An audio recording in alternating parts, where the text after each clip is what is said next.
pertiwi sedang bersusah hati, air matanya berlinang, intanmu terkenang.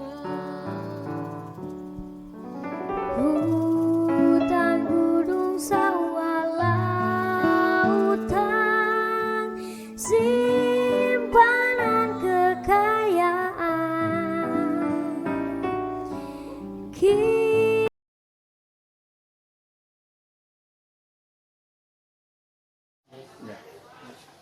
Assalamualaikum warahmatullahi wabarakatuh. Perkenalkan, saya Yan Elina Faizini, calon guru penggerak angkatan 9 dari Penajam Pasir Utara. Saya dinas di SMP Negeri 11 Penajam Pasir Utara, Kabupaten Penajam Pasir Utara. Di sini saya bersama dengan Bapak Kepala Sekolah SMP Negeri 8 Penajam Pasir Utara yang akan saya mintain tolong untuk wawancara tugas calon guru penggerak. Jadi, Assalamualaikum Bapak. Waalaikumsalam warahmatullahi wabarakatuh. Sehat Bapak? Alhamdulillah. Oke, mohon maaf nih Pak nggih. Saya minta tolong Bapak untuk menjawab beberapa pertanyaan yang akan saya sampaikan perihal pengambilan keputusan dalam pembelajaran di sekolah Pak. Seperti itu. Jadi sekitar ada 8 pertanyaan yang akan saya lakukan. Pertanyaan yang pertama nih Pak, yang pertama adalah selama ini bagaimana Bapak dapat mengidentifikasi kasus-kasus yang merupakan dilema etika atau bukan moral? Mengidentifikasi kasus-kasus tersebut. Jadi kalau menurut saya untuk kasus yang terjadi di sekolah secara khusus untuk mengidentifikasi itu tidak ada identifikasi khusus itu tidak ada. Namun kita lihat kasus-kasus yang terjadi di sekolah yang terutama pada anak-anak kita, yang intinya itu apabila terjadi masalah seperti itu ya kita minta tolong kepada guru, wali kelas atau kerja ya, untuk masalah apa yang timbul di anak-anak. Dari laporan Bapak Ibu guru itu baru kita bisa menilai masalah-masalah tersebut ya, sehingga untuk pemecahan masalahnya intinya adalah kita berikan pun secara masalah apakah untuk untuk kepentingan kedua partai. Jadi yang saya pahami adalah bekerjasama dengan guru-guru dan mereka dalam bentuk musyawarah untuk mufakat nih Pak. Intinya itu. Ya. Kemudian Pak, pertanyaan yang kedua nih Pak. Ya. Selama ini bagaimana Bapak menjalankan pengambilan keputusan di sekolah, terutama untuk kasus-kasus di mana ada dua kepentingan yang sama-sama benar atau sama-sama mengandung nilai kebajikan. Jadi keputusan yang sama-sama benar, kepentingannya ada dua kepentingan yang sama-sama benar dan mengandung nilai kebajikan. Baik. Jadi kalau ada kasus seperti itu sama-sama benar ya, dalam hal ini jangan lupa dulu. Baik. Kalau terjadi karena maka yang kita ambil sikap tolong dengarkan supaya tidak ada pertanyaan lagi di WA atau di grup. Besok hari Kamis dan hari Jumat kita aktivitas kita, kegiatan kita adalah berkebun untuk SLP. Jadi sekolah laboratorium Pancasila 2 hari sampai Jumat kegiatan kita adalah berkebun.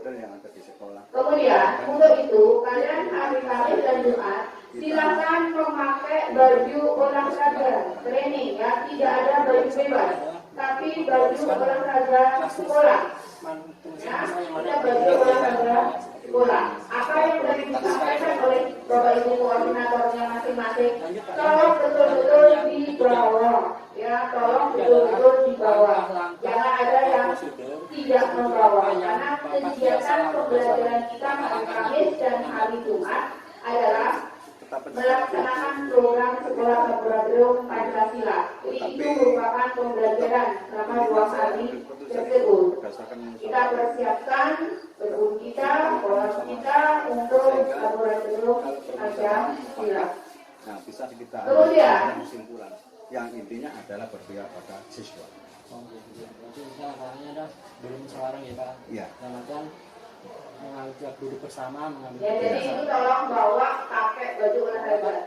Kemudian untuk besok, hal-hal apa saja untuk yang besok selama kalian Bapak silakan libur karena merupakan hari nasional untuk pemilu.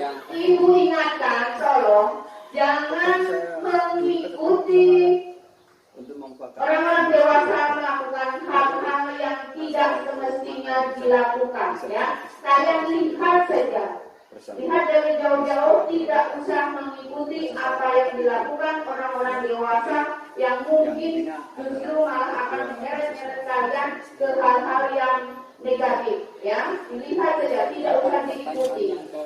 Oke? Jadi belum saatnya kalian untuk mengikuti aktivitas dan kegiatan orang-orang dewasa. Apalagi kalau diajak ikut-ikut demo dan sebagainya, tidak usah. Ya, hindarkan hal-hal yang seperti itu. Diajak ikut macam-macam tak usah. Ya, hindari, jauhi aja, melihat dari kejauhan. Untuk hari Kamis dan Jumat masuk seperti biasa memakai baju seragam olahraga sekolah. Kita mengadakan kegiatan SLP. Misalnya kan dengan hati nurani kita menyelesaikan masalah itu. Tetap intinya kita seperti itu. Baik, masih Untuk memutuskan masalah yang berpihak pada sesuatu. masih ada waktu 15 menit untuk istirahat. Silakan istirahat. 15 menit selesai langsung masuk ke kelas masing-masing. Kita lanjut pelajaran seperti biasa sesuai jadwal. peraturan dan Hati nurani. Iya, itu. kelihatannya itu karena memang harus memilih salah satu Pak. Ya? Iya, itu masalahnya itu. Kemudian yang selanjutnya Pak, pertanyaan 6, apakah Bapak memiliki sebuah kata kaya atau jadwal tertentu dalam sebuah penyelesaian kasus di lingkungan etika? Apakah langsung menyelesaikan di tempat masalah tersebut atau Bapak membuat jadwal atau prosedur seperti apa yang dijalankan? Selama ini yang saya lakukan, jadi kalau jadwal itu tidak ada, penyelesaian kasus itu tidak ada jadwal khusus, tidak ada. Tergantung permasalahan yang timbul. Kalau masalah timbul itu bisa kita selesaikan langsung, ya kita putuskan langsung. Kalau tidak, ya kita undur, ya, untuk musyawarah bersama stakeholder yang diperlukan untuk mengambil keputusan itu. Adalah pertanyaan ke-7 ya Pak. Ya. Adakah seseorang atau faktor-faktor yang selama ini mempermudah atau membantu Bapak dalam pengambilan keputusan? Faktor-faktor atau seseorang yang membantu dalam pengambilan keputusan? Untuk hal ini biasanya ya kita masalah itu kan dari bawah, dari siswa kan, jadi terus berjenjang ke wali kelas, baru ke siswa atau BK. Jadi yang kita ada musyawarah, intinya bapak ibu guru yang terlibat itu yang ini tetap satu yang saya inginkan, ya kita jangan sampai merugikan siswa keputusan yang kita ambil. Sebenarnya semua berpihak pada peserta didik ya Pak. Ya, itu. Kemudian yang terakhir nih, ini pertanyaan terakhir Pak. Ya. Saya akan tanya tadi, dari semua hal yang telah Bapak sampaikan tadi, pembelajaran apa yang Bapak petik dari pengalaman selama ini ketika mengambil keputusan sekolah? Pengalaman yang Bapak ambil selama ini. Iya. Jadi selama yang saya lakukan ya sebagai kepala sekolah mengambil keputusan ada yang terbaik dan berdasarkan musyawarah mufakat semua stakeholder, dan apabila melibatkan orang tua atau komite, ya kita undang orang tua atau komite mewakili orang tua dan siswa itu. Jadi tetap musyawarah, mendapatkan musyawarah untuk apa? Ya. Berkolaborasi Dengan dengan semua stakeholder. warga sekolah nih Pak. Ya. Terima kasih. Demikianlah hasil dari wawancara saya dengan Bapak Kepala Sekolah SMA Negeri 8 Penajam Pasir Utara. Terima kasih Pak, terima kasih banyak atas waktunya. semoga kedepannya hasil wawancara ini bisa bermanfaat buat saya dan pelaksanaan kegiatan cukup. Saya akhiri, wassalamualaikum warahmatullahi wabarakatuh. Waalaikumsalam warahmatullahi wabarakatuh. Terima kasih banyak. Oke, selamat ya Mas ya, mudah-mudahan lancar. Selamat. Iya.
Assalamualaikum warahmatullahi wabarakatuh. Perkenalkan, nama saya Yan Elina Faizini. Saya calon guru penggerak angkatan 9, berasal dari SMP Negeri 11 Penajam Pasir Utara, Kabupaten Penajam Pasir Utara. Baiklah, di sini saya sedang bersama dengan Ibu Siti Sofran, Ibu ya, Kepala Sekolah SMP Negeri 16 Penajam Pasir Utara. Ya, assalamualaikum Bu. Waalaikumsalam. Baik Bu, di sini saya mohon waktunya sebentar untuk mewawancarai Ibu dalam tugas saya ini ya, khusus tugas calon guru penggerak, yaitu wawancara dengan pemimpin pembelajaran di sekolah. Mungkin saya akan menyampaikan beberapa pertanyaan terhadap Ibu. Mohon keikhlasan dijawabnya Bu ya. Terima kasih. Siap, ya. Baiklah, kita mulai saja Bu ya. Pertanyaan yang pertama adalah, selama ini bagaimana Anda dapat mengidentifikasi kasus-kasus yang merupakan dilema etika atau bujukan moral di sekolah? Cara saya mengidentifikasi tentu kalau dari dua situasi ya.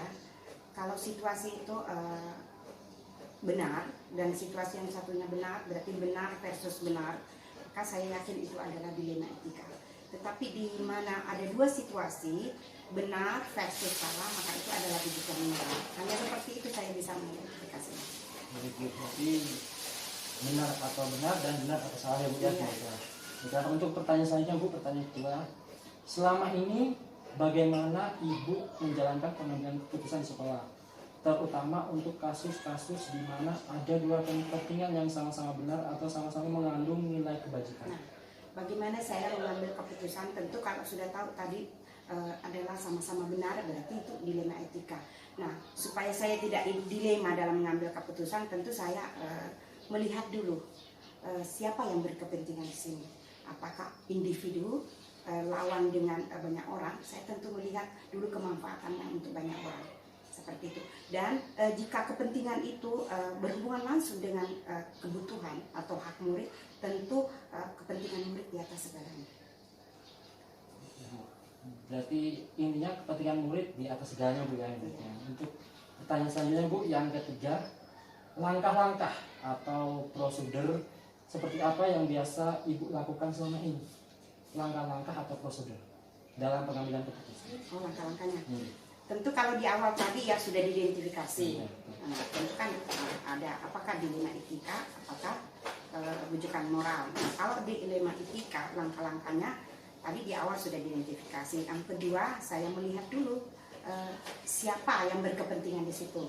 Kemudian seberapa banyak yang berkepentingan. Kan tentu kan kita dahulukan dulu yang kepentingan orang banyak. Kemudian apakah itu masalah terkait dengan kemajuan sekolah atau apapun misalnya sesuatu yang direncanakan untuk sekolah. Jadi langkahnya pertama itu juga kita harus melihat kemampuan sekolah. Sama kalau kita berperannya, tentu senjata apa saya untuk mencapai supaya menang, tentu apa kemampuan sekolah. Nah, setelah melihat kemampuan sekolah, saya mengajukan solusi-solusi atau meminta dari audiens atau teman-teman sendiri yang diajak kolaborasi, kira-kira solusinya apa.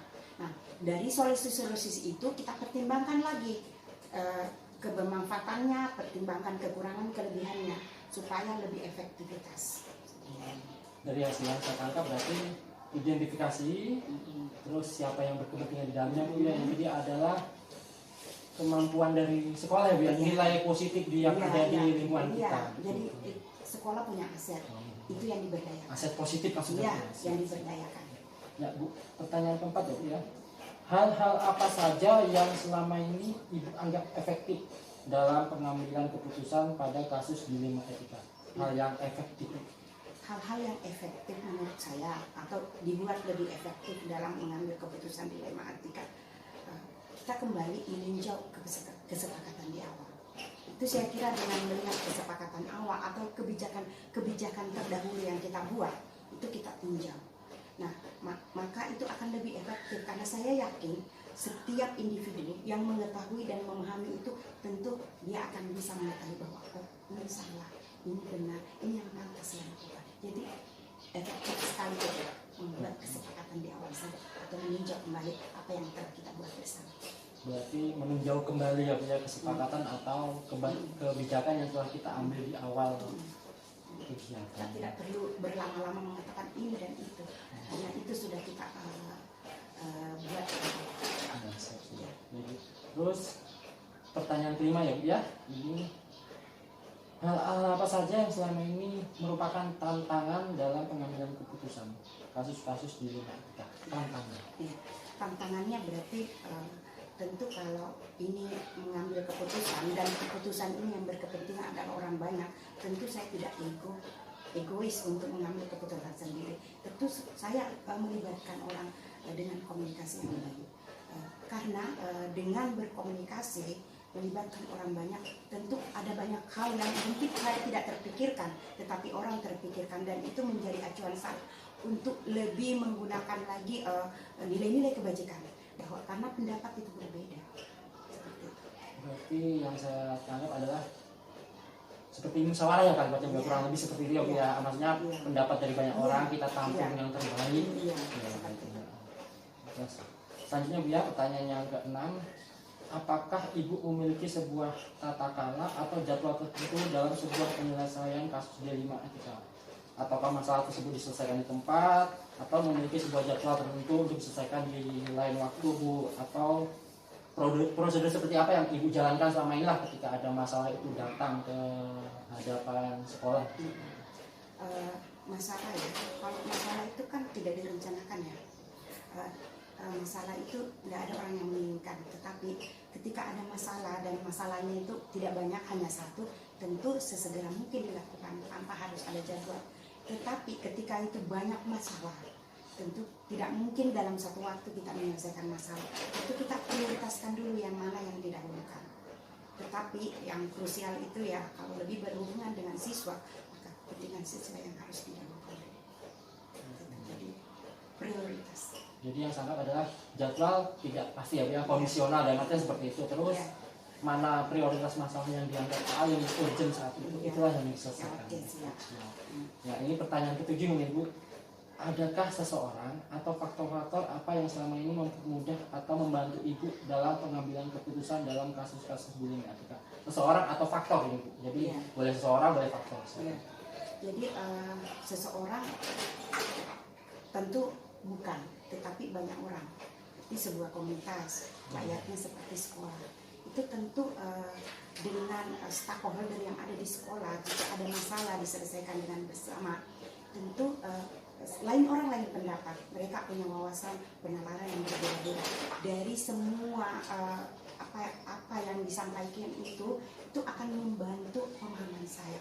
Oh ternyata seperti ini, jadi oh ternyata versinya seperti ini karena alasannya seperti ini. Itu tentu menambah wawasan saya untuk mengambil sebuah keputusan. Yang kedua, faktor yang kedua itu adalah bahwa saya ini adalah lulusan guru penggerak angkatan 1. Tentu pemahaman saya, mindset saya, kemudian penerapan yang telah saya lakukan itu sangat membantu saya. Bagaimana prinsip, paradigma, dan 9 langkah dalam pengambilan keputusan. Siap, berarti ada dua faktor ya Bu ya. Kalau seseorang berarti seluruh warga sekolah pengalaman saya. Tentu Faktornya seperti mereka itu. masing-masing punya kontribusi yang berbeda. Dan pengalaman-pengalaman Ibu selama Iya. menjadi guru penggerak ini Bu ya. Siap. Nah ini Bu, pertanyaan terakhir Bu, pertanyaan yang ke-8. Dari semua hal yang telah Ibu sampaikan tadi, pembelajaran apa yang dapat Ibu petik dari pengalaman Ibu selama ini dalam mengambil keputusan di dalam pengalaman ketika mengambil keputusan terhadap setiap masalah? Ya. Pengalaman saya tentu ya bagaimana berkolaborasi dengan orang, bagaimana saya menata sosial emosional saya, karena saya tidak perlu harus egois ya. Terus bagaimana dari pengambilan keputusan saya itu juga akan sangat meningkatkan kompetensi sosial emosional saya. Bagaimana mengambil keputusan yang bertanggung jawab, bagaimana saya mengambil keputusan itu tetapi berhubungan ada nilai-nilai sosial di dalamnya, seperti itu. Itu pengalaman saya Jadi yang membantu. ada nilai-nilai sosial dia. Jadi Iya. dengan pengalaman itu menambah Iya. pengalaman selanjutnya. Kemudian dari kegiatan kolaborasi dari teman itu Oh, tentu iya. menambah wawasan saya bahwa sesuatu hal yang tidak terpikirkan, misalnya saya versi A begini karena begini, tentu yang lain dan banyak orang berarti akan menambah wawasan saya, dan itu bisa menjadi acuan saya di dalam mengambil sebuah keputusan. Kolaborasi dalam hal yang positif Iya. ya kolaborasi. Baiklah.